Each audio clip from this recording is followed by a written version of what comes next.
Magandang mga kuwan, this is FGV of One Tech Review. It's been a while and I do miss you. Finally, nakabalik na po tayo and ngayon we will be unboxing and we will give our initial impression with the Poco X3 NFC. With the 12,990 na price tag, is it worth it? Is it overpriced? Is it underpriced? Value for money? Malalaman po natin yan. So join us as we unbox and give the initial impression for the Poco X3 NFC.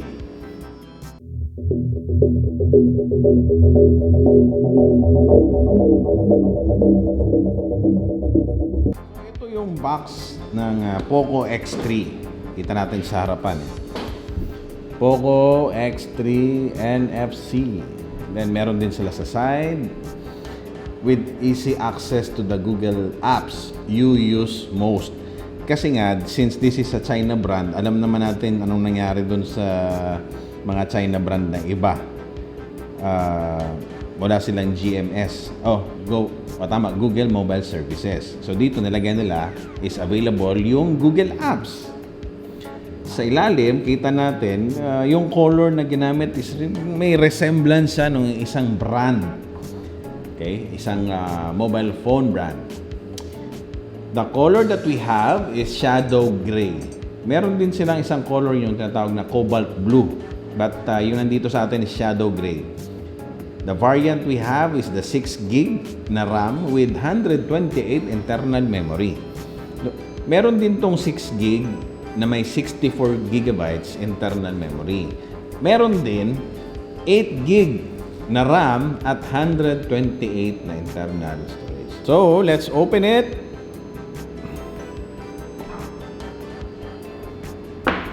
Yellow na siya. Yung sinasabi ko sa inyo na color na familiar na other brand. Diba? Wala lang yung top covers, almost the same. First thing we will see is yung Poco na logo.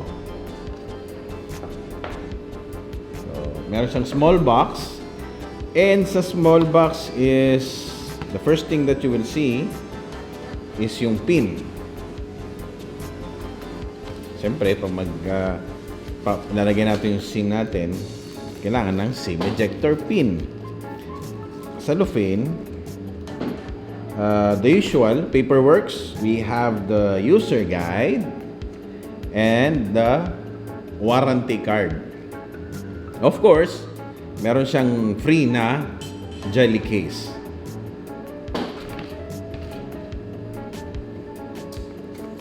Next is the phone. Nakalagay dito Qualcomm Snapdragon 732G. Okay, octa-core ha. And 120 Hz at 6.67 inches na Full HD+. Grabe ha. 240 Hz na touch sampling rate. Minsan nagtataka talaga ako sa Poco at saka dun sa Xiaomi. Paano nila ginagawa na ang daming features na maganda, na magaling, na nilalagyan nila sa phone nila at very affordable price. Yung sinabi ko sa inyo na mga features, patikim pa lang yan. Later, i-discuss natin ano po ba yung makukuha natin na features with this phone at 12,990. Meron siyang 64 megapixel na AI, Artificial Intelligence Quad Camera at 20 megapixel in-display front camera. At ang battery niya, that is 5,160 milliamp hours na battery. At ang kanyang fast charging free na charger, makita natin, is 33 watts. Yun, meron silang separator. Ito na yung sinasabi ko, diba? Ang laki ng battery ng kanilang adapter. This is 33 watts na fast charger na adapter nila. And of course, yung USB to Type-C na cable. Now, let's go with the phone.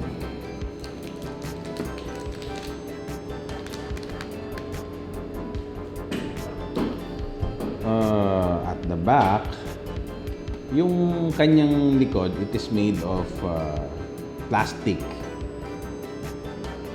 Tapos yung sa harap naman niya is Corning Gorilla Glass 5. And yes, you heard it right. At 12,990, naka-Corning Gorilla Glass 5 na ito.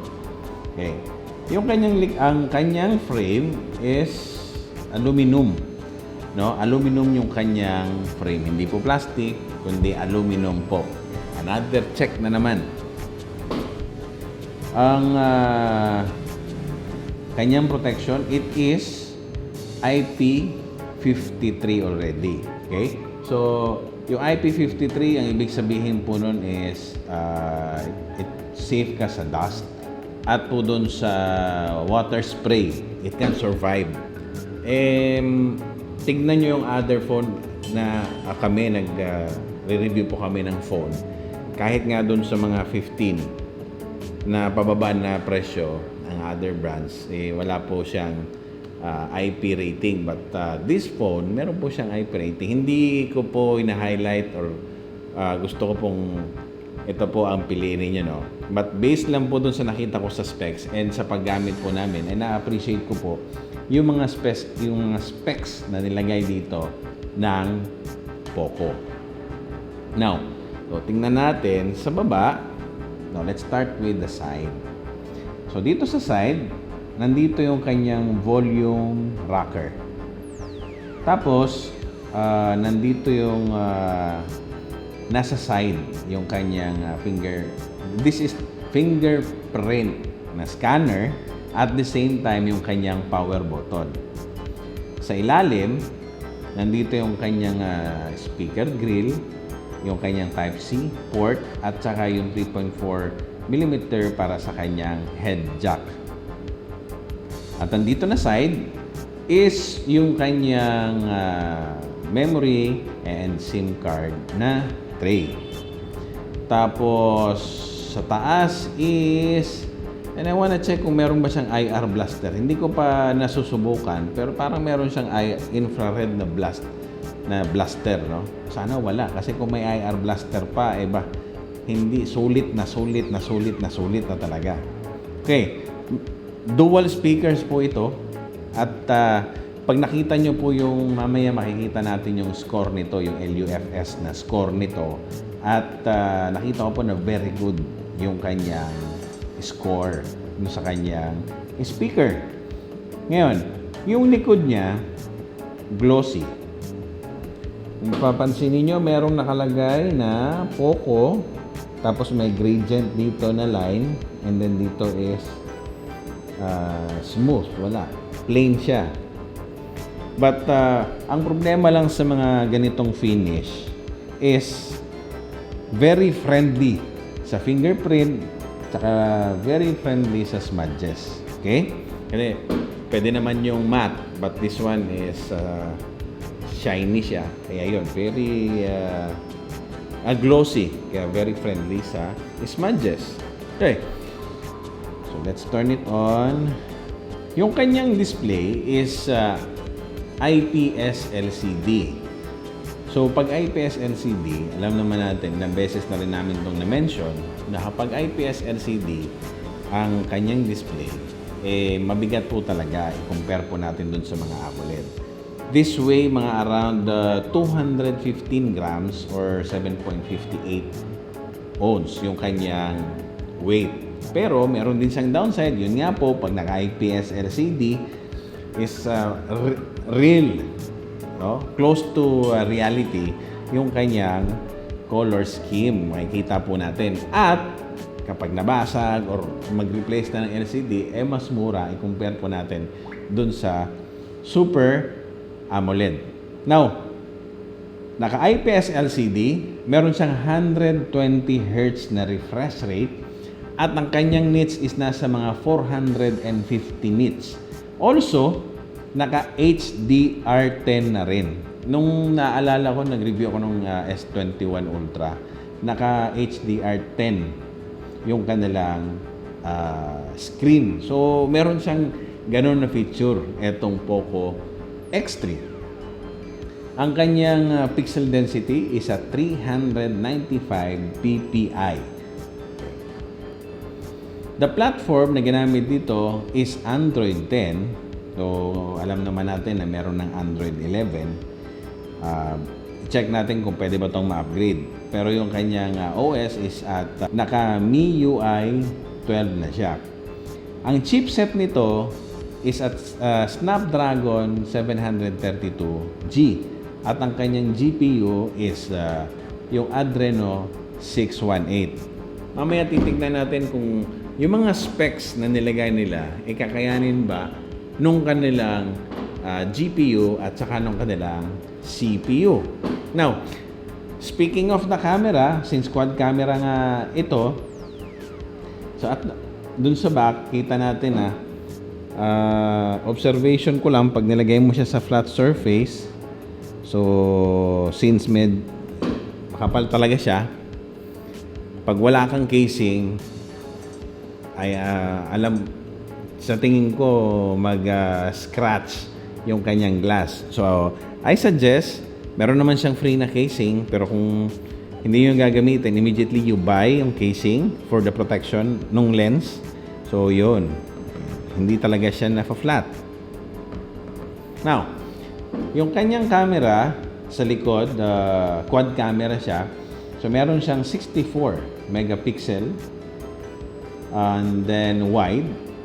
Meron din siyang 13 megapixel na ultra wide at 2 megapixel na macro at 2 megapixel na depth. Now, yung features nito is meron siyang dual LED na flash and naka-high dynamic range and meron siyang panorama. This phone is capable of 4K resolution at 30 frames per second. Kaya niya rin yung 1080p at 30 hanggang 120 frames per second. At meron siyang gyro na enhanced image stabilization. Yan. Yung front camera naman niya is 20 megapixel and meron din siyang HDR, high dynamic range and panorama, at ang kanyang maximum setting is at 1080p at 30 frames per second. Okay. The charging na mention ko nga kanina is at 5,160. And yung kanilang charging rate, sabi nga nila, in 30 minutes, kaya niyang umabot ng 62%. Yes, you heard it right. 30 minutes lang daw, 62% na ang achievement ng kanyang battery level.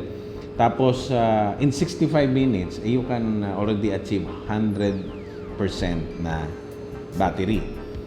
Yung score ng kanyang LUFS is at negative 25.3 and that is considered very good. So, ayan na po mga kahuan. Yun po yung kanyang mga specs. Now, allow us to share with you kung ano yung naging experience namin sa paggamit ng Poco X3 sa loob ng 2 weeks sa mga activities namin. Ano ba yung mga advantage or nakita ko na good things for this phone? No? Yung advantage niya.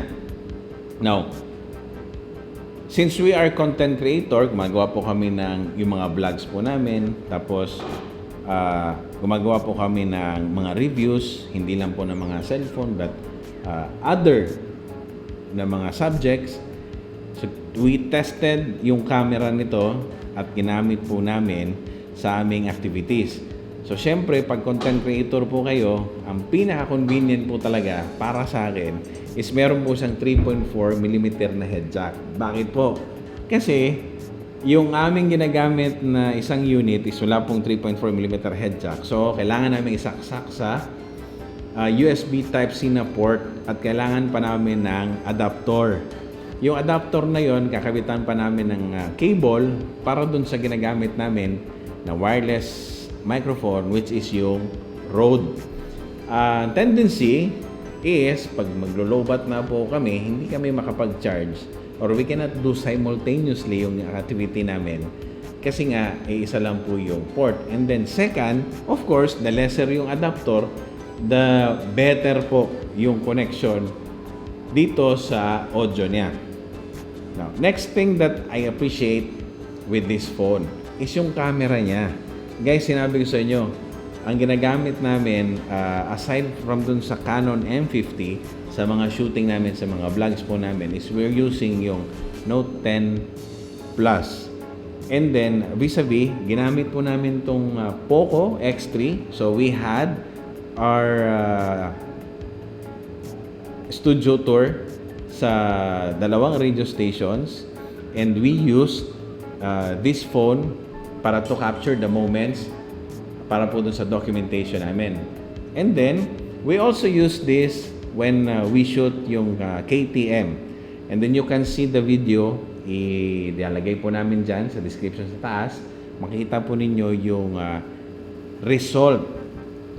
Yung side po na shoot, ayan po yung result ng Poco X3. Ngayon po, meron pa kaming na-shoot na isa, which is yung Subaru. When we did the when we did the video of Subaru Forester, ginamit po namin dyan primarily, majority po ng shoot, ang ginamit po namin is yung Poco X3. Also, we were able to create dalawang content for yung isang brand, which is yung liniment oil na sinusuportahan po namin. Yung dalawang commercial na nagra-run po ngayon, we used yung Poco X3. So, yung camera itself, no question about it. Picture itself, no question. Kahit isumo pa, hindi siya nagpipixelate. Very clear, very stunning. Halos wala akong masabi. I mean, I was even shocked na ganito yung performance niya. Most likely because of the HDR, because of the AI, because of the camera lenses na nilagay po dito sa phone na to. And I almost forget na ang presyo ng cellphone na to is only 12,990. Yung na-mention ko sa inyo kanina, yung kanyang video na setup is meron siyang, you can choose 720, 1080, 4K. So, yun yung mga setting niya. Meron siyang movie frame. Tapos, habang nagsushoot ka, kailangan mo naka-straight kasi. So, ang kailangan mo lang gawin is, yan, is 3 in 10. So, malalaman mo na kung hiwi ginagawa mong video or hindi. Hindi mo na kailangan ng pang leveling na application. Also, dun sa more niya, meron silang short video at meron siyang dual video. Yan. Ito yung shoot namin nung nandun kami sa Kapatagan. Okay? For the past 2 weeks, we used this phone, we maximized it, and masayang-masaya po ako. I was really not expecting na yung performance ng phone na to. Alam nyo, sa dami-dami niya ng feature, tapos yung presyo niyang ganito, doon talaga kayo magtataka, doon kayo masusurprise. Okay? So, if you're planning to buy a phone with that budget, buying or choosing this phone, tingin ko hindi kayo magkakamali. Okay? So, guys, if you have your thoughts or opinion or comments sa review namin sa cellphone na ito, please do not forget na isulat nyo po doon sa comment section. Tapos, please do not forget, i-visit nyo na rin po yung aming mga social media accounts. We have sa Facebook, we have sa Instagram, and of course, yung aming YouTube channel. Sana naman umakyat na rin yung number of subscribers namin at saka yung number of views para meron naman kaming kahit konting, alam niyo na. And, please do not forget to hit the subscribe na button and yung bell button for you will be notified para sa mga future content. This is FGV. Daghang salamat, amping kanunay, mga kahuan.